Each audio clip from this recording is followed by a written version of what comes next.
dari kecil sekolah. Sekolahnya bener teman-teman, bagus sekolahnya. Sekolahnya di sekolah favorit, mulai SD, SMP, SMA. Tapi dia meremehkan ngaji.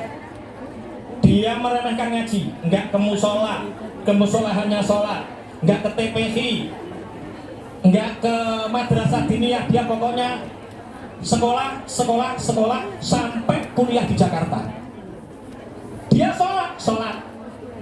Jadi orang baik yang nggak pernah mabuk, yang nggak pernah pacaran, yang nggak pernah maling. Karena apa? Ya orang tuanya baik, lingkungannya baik, teman-temannya baik, kerabatnya baik, sehingga anak ini tetap jadi anak baik. Ya sholat, tapi pangapunten tidak bisa ngaji. Kemudian dia S3. Setelah S3 diterima di salah satu badan usaha milik negara BUMN di Jakarta, gajinya 25 juta. Teman-teman sahabat semua, pangapunten, seandainya panjenengan punya anak gadis, punya anak perawan, dilamar oleh seorang pemuda, gajinya 25 juta, tapi dia tidak ngaji, dia tidak bisa baca Quran, kira-kira lamaran ini diterima atau ditolak? Diterima.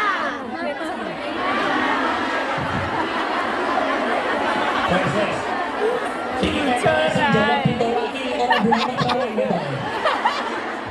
Seandainya jenengan mawon, tidak anak, tidak cucu, panjenengan dilamar oleh orang yang pekerjaannya 1 bulan gajinya 25 juta, tapi orang ini nggak bisa ngaji, nggak paham ilmu agama, nggak ngerti fikih, ini bener apa salah, melamar jenengan, kira-kira diterima apa ditolak? Muat mobil.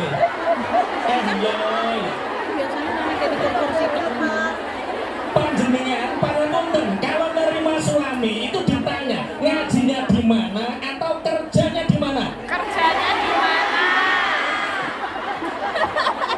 Alhamdulillah. Makanya ini tak terangkan. Sama. Dia gajinya 25 juta pulang teman-teman. Pulang ke Bojonegoro ketika mudik bulan Ramadan, jalan-jalan di pasar. Jalan di pasar ketemu sama temen SMA-nya namanya Hasanah. Loh Dek, iya mas, sama Hasanah toh Dek? Iya mas. Loh kok sendirian, suaminya mana, anaknya mana? Kata Hasanah ini, mas, sampai dadi wong lanang kok gak pernah peka toh mas. Jadi orang laki-laki kok gak peka toh mas. Lah peka apa toh Dik? Sampai rak yo ngerti toh mas. Sejak SMA dulu sampai rak yo ngerti aku ki seneng sampean. Terus terang mas, sejak sampai di Jakarta kuliah sampai kerja terus terang mas, saya nggak bisa move on sama sampean. Akhirnya anak yang nggak pernah ngaji ini jawabnya gini, Dik, saya tahu Dik sampean seneng sama saya. Cuma sampean ingat ketika pertama kali saya kerja, saya tanggung jawab Dik, saya ngelamar sampean Dik. Saya datang ke rumah sampean. Saya ditanya oleh bapaknya sampean, kok kesini mau apa mas? Silaturahim pak. Yang kedua, saya sama anaknya bapak itu sudah menjalin hubungan. Anak bapak seneng sama saya juga cinta, saya ingin tanggung jawab, saya ingin melamar putri bapak. Jawaban bapaknya sampean piye Dik? Sampean bisa ngimami tahlil? Enggak bisa. Ya sudah, tahlil sendiri. Enggak bisa. Diambilkan Quran Dik, dibuka, tolong mas baca. Sampean enggak bisa baca Quran mas? Enggak. Sampean enggak bisa ngimami tahlil? Enggak. Maaf mas, anak perempuan ini tak gadang-gadang punya suami yang bisa jadi imam dunia dan akhirat. Sedangkan sama nggak bisa ngaji, sama nggak bisa apa-apa tentang ilmu agama. Pangapunten mas, carilah jodoh yang lain. Tinggalkan anak saya, cut off anak saya. Cut off. Saat itu Dek, hatiku perih. Sakit Dek, sakit. Saya sudah tanggung jawab, tapi sama bapak sama ditolak. Mas, apa Dek? Itu sudah 4 tahun yang lalu mas, itu sudah 4 tahun yang lalu, tolong dilupakan. Lah kenapa Dik? Tolong lamar lagi mas, saya lamar lagi. Tidak Dik, Saya tidak ingin mengulang luka yang sama. Enggak mas, kali ini pasti diterima. Pasti diterima. Lah kenapa dik? Bapak sudah meninggal. Bapak sudah meninggal. Ya sudah kalau gitu, dilamar, punya anak 2 bahagia. Alhamdulillah dibawa ke Jakarta. Pulang lagi, bertahun-tahun pulang lagi, jalan-jalan lagi ke pasar, ketemu sama temennya SMA, namanya Aminah. Loh, sama Aminah kah Dek? Iya mas, aku Aminah. Loh, anakku wis loro lho Dek. Iya, aku wis ngerti mas, aku yo nikah karo Hasanah. Iya Dek, lah kok sampean ndi bojone anake? Saya belum nikah mas. Loh, gimana kok bisa belum nikah? Mas, saya ini tulang punggung keluarga. Saya ini tulang punggung keluarga. Saya punya ibu usianya 60 tahun. Saya punya mbah usianya 85 tahun. Saya punya bude yang nggak nikah, nggak punya anak, usianya 75 tahun. Jadi satu rumah itu 4 wanita, tulang punggungnya saya. Jadi kalau ada laki-laki yang seneng sama saya, wedi karo ingon-ingoni wong itu bapak iki. Akhirnya suami ini pulang. Bu, ada apa Bapak? Sampai ingat Aminah, loh ingat toh Bapak wong teman kita gitu kok. Kasihan Bu ya, gini kasihan. Bapak sampean kok katanya simpati karo Aminah. Ingin nolong. Ya, anggitku ya ngono. Kalau ingin nolong sekalian yang bener Bapak, sekalian yang halal. Lah caranya gimana? Nikah, lebih baik nikah 2 bahagia Bapak daripada nikah 1 tapi sengsara. Ono sing ra setuju, alah. Tapi begini Bapak, sampai gajinya sekarang sudah 30 juta, ya Bu. Yang 25 juta saya dan 5 juta Aminah, enggak apa-apa. Di Jakarta panjenengan 3 bulan, di Bojonegoro hanya 7 hari, enggak apa-apa. Yang penting kalau Aminah mau dibantu dengan seperti itu, enggak apa-apa. Saya ridho, saya juga ingin berbagi kebahagiaan dengan teman saya. Nikah, yo ditelepon ini, oke, deal. Nikah, Aminah punya 2 anak lagi. Pangapunten, mbahnya meninggal, budenya meninggal, ibunya meninggal, dibawa ke Jakarta. Jadi istrinya 2, Hasanah dan Aminah, anaknya 4. Orang kaya yang gajinya 30 juta ini sholat Jumat. Pak Kiai itu khutbah, barang siapa yang mencapai kekayaan yang di situ sudah diwajibkan untuknya haji, maka ketika dia tidak segera berangkat, maka meninggal, tinggal memilih Yahudi atau Nasrani. Orang ini sedih, pulang, ditangkleti karo mbok tuwane. Bapak kok susah, ada apa? Lah gimana Bu, kata Pak Kiai, orang kaya nggak haji, itu bisa mati Yahudi atau Nasrani loh Bu. Ya ndang haji toh Bapak, wong sampean ya sugih ya mampu. Haji piye Bu? Aku dari kecil nggak pernah ngaji. Ini berangkat ke Mekah nanti di sana gendela me opo? Gendela itu basa Jawa, bahasa Indonesia apa? Gila dulu ya. Gila dulu Ponorogo, gila dulu. Geleng. Wes pokok gendela. Oh belum ngaku. Ya sudah gini saja Bapak, gimana Bu? Sowan sama Pak Kiai tanya tentang hukum-hukumnya gimana? Oke, saya mau tanya. Sowan. Assalamualaikum Pak Kiai. Waalaikumsalam. Pak Kiai, panjenengan tadi kok khutbah seperti ini. Apakah saya ini wajib haji Pak Kiai? Gini Bapak, untuk jawab permasalahan seperti ini butuh waktu agak lama. Lah terus gimana Pak Kiai? Itu disuguhi apa sama dunia itu dan diminum dulu. Akhirnya orang kaya ini minum dulu.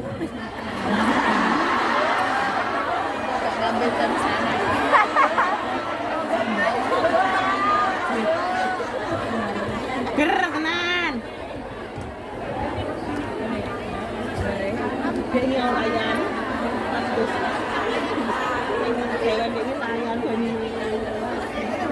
Apakah adabnya orang minum itu seperti itu Pak Kiai? Adabnya orang minum itu harus pakai tangan kanan. Kalau mau minum baca bismillah, setelahnya geluk baca alhamdulillah. Kemudian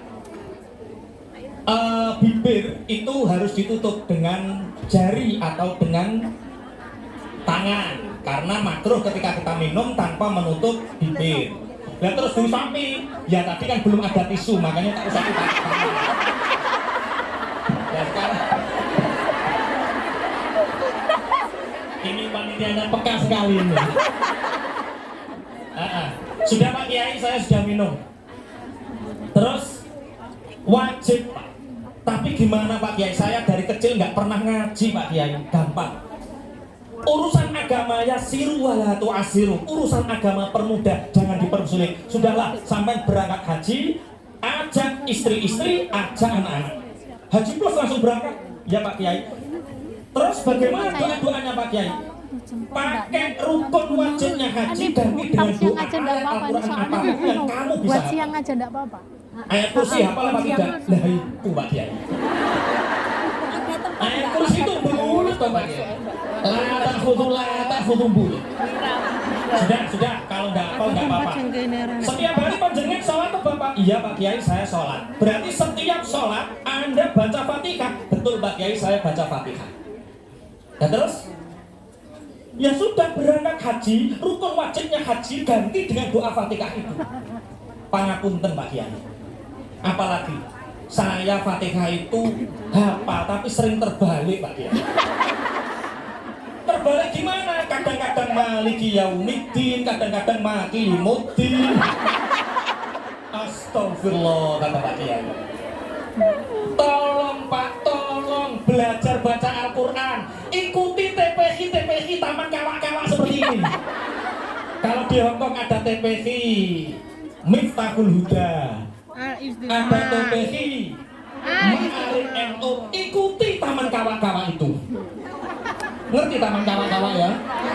Belajar Quran untuk orang yang sudah kawak-kawak. Dan terlambat. Dan terus gimana kasih saya Pak ini? Pun. Sampai hafal doa apa yang panjenengan tidak pernah salah. Satu Pak. Saya hafal doa Robbana atina fid dunya wa fil akhirati wa qina adzabannar. Kata Pak Kiai berangkat haji. Ajak istri dan anak-anakmu. Istrinya Hasanah diajak, Aminah diajak, Bojonegoro sampai Surabaya 3 jam, Surabaya sampai Jeddah 12 jam, Jeddah sampai Madinah 6 jam. Beberapa hari di Madinah, kemudian mawasimul hajj, ketika musim haji, ambillah mikot, berganti pakaian ihram. Ini saya ceritakan haji agar kita terinspirasi dan semoga dimudahkan oleh Allah untuk kita. Nah, mulai dari mikot, panjenengan bayangkan saja, orang-orang sudah disunahkan untuk membaca talbiyah. Orang-orang membaca labbaik Allahumma labbaik, labbaik la syarika laka labbaik. Orang semua membaca talbiyah. Wong Bojonegoro sak omah kiyo, Rabbana atina fid dunya hasanah wa fil akhirati hasanah wa qina adzabannar. Sampai Mekah, Ibu. Sampai Mekah, orang-orang mengambil sejajar antara Hajar Aswad dengan dirinya. Kemudian urut salam, bismillah, Allahu Akbar, bismillah, Allahu Akbar, bismillah, Allahu Akbar. Orang-orang membaca doanya tawaf, subhanallah, walhamdulillah, la ilaha illallah. Doa tawaf dibaca. Orang lihat, Rabbana atina fid dunya hasanah wa fil akhirati hasanah wa qina adzabannar. Baru dapat 2 kali putaran. Istrinya yang bernama Aminah marah karena PDW. Bapak, ada apa toh? Saya sebagai istri kedua, istri muda, kurang sabar apa Bapak? Gaji panjenengan 30 juta, saya dikasih 5 juta, saya ikhlas, saya ridho Pak. Sampai di Jakarta 3 bulan, di Bojonegoro hanya 7 hari, saya ikhlas, saya ridho Pak.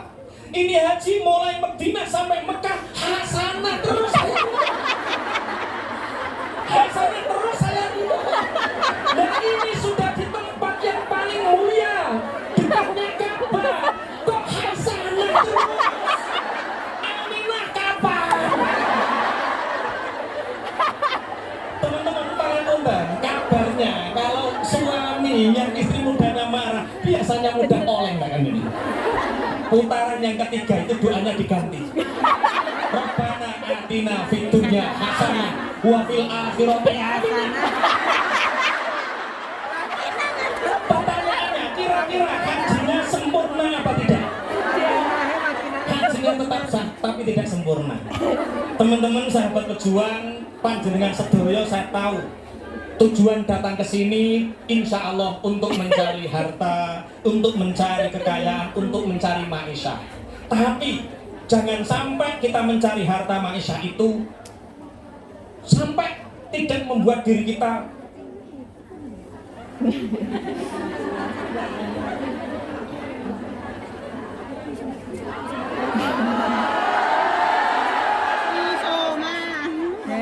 5 menit lagi. Oke. Lanjut ya. Jangan sampai panjenengan di sini tidak merubah menjadi lebih baik. Di sini ada TPV, ada taman kawa-kawa, ikuti kajian-kajian ilmu agama agar boleh Anda ketika datang dari rumah ke sini nggak bisa baca Quran, tapi buktikan Anda di sini 2 tahun, 3 tahun, 5 tahun pulang bisa bawa Quran, baca Quran, bawa uang. Allahumma amin. Yang pertama yang disiapkan untuk kita bisa sukses barokah, satu, himmatul qawiyah, cita-cita yang kuat. Yang kedua adalah al-ulumul wasi'ah, ilmu yang luas, banyak belajar, banyak ngaji. Kalau memang kita tidak memungkinkan untuk belajar ilmu duniawi, jangan ikut investasi apapun, nabung sebanyak-banyaknya untuk bekal anak cucu kita. Allahumma amin. Yang ketiga, lanjut dulu, kurang berapa menit ini? Kurang 7 menit. Enggak, di luar yang sesi habis masih tulis separuh ini. Sing ning jero iki gak gelem metu lho yo nan kok. Halo. Jam 11 kita sholawat untuk infak, jam 11 maksudnya, jam 11 lah. Enggak nih. Kemudian sobat. ini baru 2, 3. Nanti ada session berikutnya, besok ada session inti yang utama itu besok pagi sama siang mungkin ya, ikuti. Aku season tiket ya. Tiket sing gratis iki Oke. aku mau edaran. Yang ketiga, ini masih ada 7 menit sebelum kita bersalawat mengumpulkan infak. Yang ketiga, siapkan al-farohat. Al-farohat itu apa? Kebahagiaan.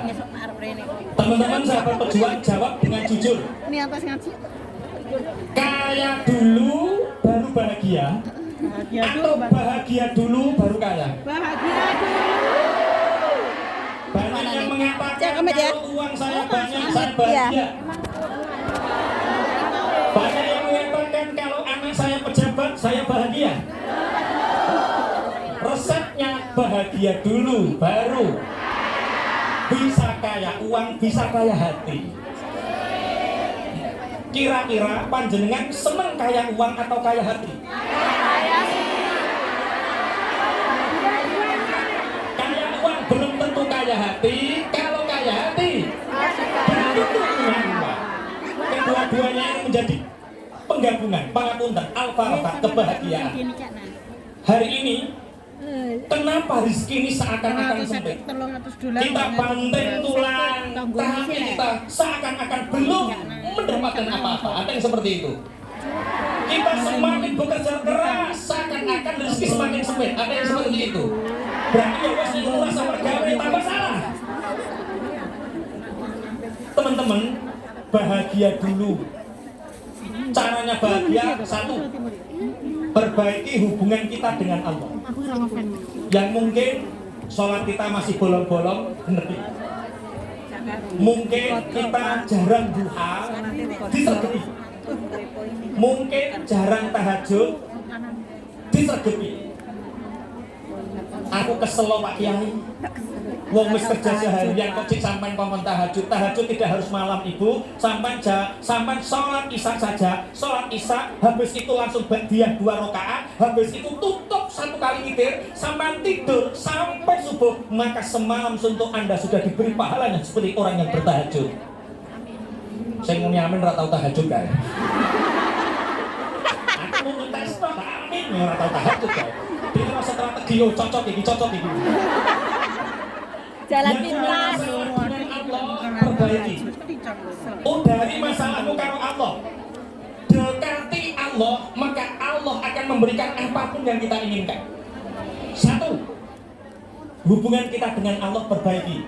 Yang kedua, yang punya masalah dengan orang tua.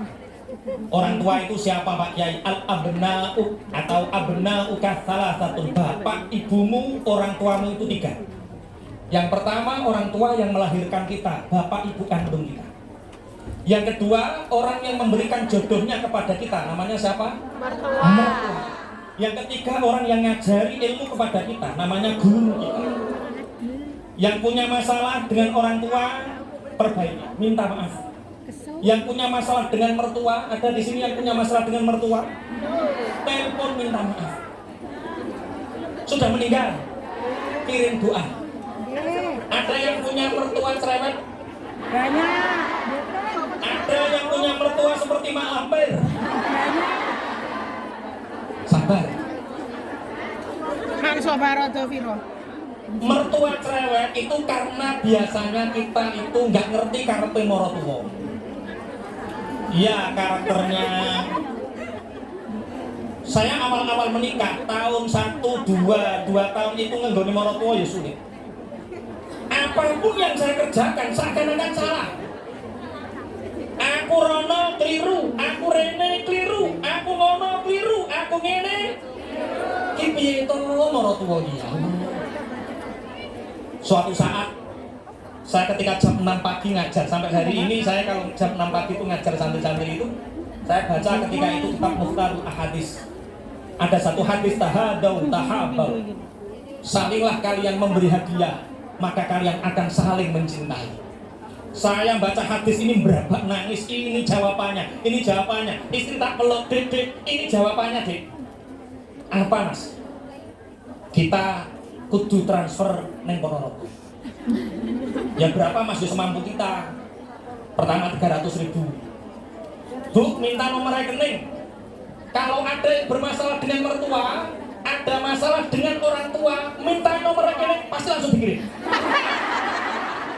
Ada yang punya masalah sama saudara, baik saudara kandung atau saudara ipar, yang punya masalah orang rekening ditakoi, nggak bisa diajak bicara, minta nomor rekening, pasti dikirim. Pasti dikirim. Setelah dikirim nomor rekening, tak transferin 300.000. Saya tanya tetangga kanan kiri, ibu tak kirimi duit 300.000 gimana? Wah seneng. Dicerita-ceritakan, aku dikirimi mantuku Bojonegoro, aku dikirimi mantuku Bojonegoro. Cerita-cerita ke wong, diambil belikan telo, dibagi-bagi entong wong. Oh, lah nek gelem duite berarti gelem wong. Terus bulan berikutnya tak kirimi 500.000. Terus bulan berikutnya tak kirimi 1 juta. Teman-teman ketika Idul Fitri, keluarga kumpul, saudara kumpul, saya di pinggirnya mertua. Semua tetangga kanan kiri kumpul, saya jajarin mertua cecipuk. Mantu sak Ponorogo, apik dhewe cah iki. Oh ternyata kalau ada mertua cerewet itu tandane kurang sajen. Cukupi sajene menecep. Paham ya? Oke, siap, gampang. Bagaimana cara membina keluarga bahagia? 1, perbaiki hubunganmu dengan Allah. 2, perbaiki hubunganmu dengan orang tua. Perbaiki hubungan dengan mertua. Kemudian perbaiki hubunganmu dengan keluarga. Dulu pernah suatu saat, apalagi pangapunten yang punya masalah keluarga dengan suami, yang sampai hari ini masih nenengan sama suami, jangan sampai menjadi wanita yang mu'allaqah. Apa Pak Kiai wanita mu'allaqah? Wanita mu'allaqah itu dicerai tidak, suami istri juga nggak dikasih nafkah. Dikasih nafkah tidak, disenangi tidak, dicerai tidak. Maka wanita yang digantung mu'allaqah ini, suaminya dosa, istrinya juga dosa.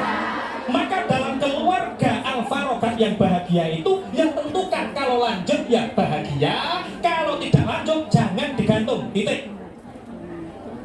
Kok langsung mau menang mikir apa sampean? Mikir bojone dhewe ya. Ingat, kita kan umat Islam, jangan menjadi wanita yang digantung. Suaminya dikasih tahu, mas, menggantung wanita itu dosa besar mas. Kalau masih senang saya, tolong nafkahi saya, atau tolong cintai saya seutuhnya. Tunggu saya pulang kan mas, gitu. Tapi kalau memang sudah tidak cinta, tidak bisa dirangkul kembali, jangan sampai gantung. Selesaikan urusannya. Al-Farhat. Dulu Rasulullah Shallallahu Alaihi Wasallam didatangi seorang sahabat. Ini sudah jam 11. Tim panitia persiapan kita baca sholawat Jibril bareng-bareng dengan hati yang khusyuk dan khudur. Semoga sesuai tema kita menjadi orang yang sukses dan bahagia, sukses dan beruntung. Allahumma. Panitia sudah siap ya? Sallallahu ala Muhammad. Sallallahu alaihi wasallam.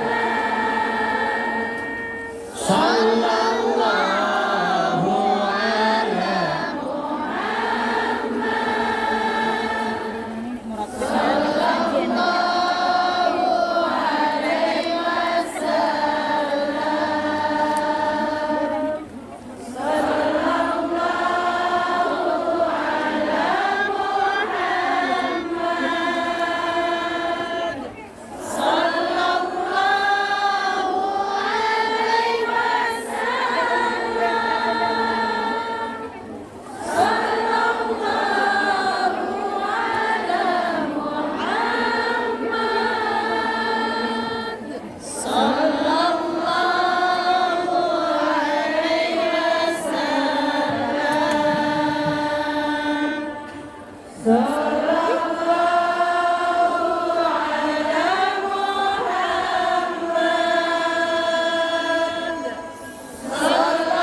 Mbak panitia mriki, Mbak. Pontuki.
Saya lanjutkan kisahnya, nanti kita rundingkan. Ini mestinya satu pertemuan 6 yang kita bahas, baru 3. Ini yang 3 ini kira-kira dibahas kapan ini? Dilanjut. Sekalian.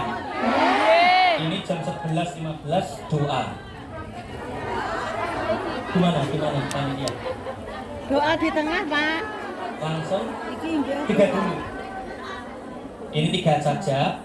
Mungkin yang ingin 3 ini besok atau besok pagi. Sampai kita foto loh. Saya iki wae. Sakniki mawon. Nanggung. Teman-teman, ad-dhaif kal mayyit. Tamu itu seperti orang mati. Jadi Pak Kiai datang ke sini itu diundang. Yang undang ini tuan rumah. Kalau saya tamu seperti orang mati. Kalau saya rewel berarti mayitnya rewel. Berarti kamu harus menuruti tuan rumah. Berarti 3 dulu.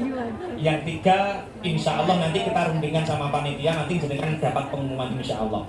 Al-Farokat ini yang terakhir. Dulu Rasulullah Shallallahu Alaihi Wasallam kedatangan sahabat ini menangis terseduh-seduh, menangis, ya Rasulullah tolong ampuni, ya Rasulullah mintakan ampun aku kepada Allah, ya Rasulullah aku telah melakukan dosa. Rasulullah menjawab, dosa apa yang kamu lakukan? Saya malu ya Rasulullah untuk menceritakan. Saya malu ya Rasulullah untuk menceritakan.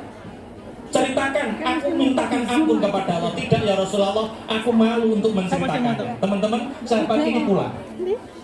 Tiba-tiba malaikat Jibril datang memberi kabar kepada Rasulullah, ya Rasulullah, innallaha yuqri'ukas salam. Ya Rasulullah, sungguh Allah telah mengirimkan untukmu salam. Ada apa Jibril? Ya Rasulullah, Allah memberi kabar bahwa sahabat yang tadi menangis, sahabat yang tadi memintakan diampuni dosanya ya Rasulullah, sungguh dosanya telah diampuni oleh Allah. Rasulullah kaget, wahai Jibril, apa yang menyebabkan begitu cepatnya dosa orang ini diampuni oleh Allah? Malaikat Jibril menjawab, ya Rasulullah, laki-laki ini adalah orang yang membahagiakan keluarganya. Dia datang ketika sampai pintu rumah, anak-anaknya ini sedang bermain.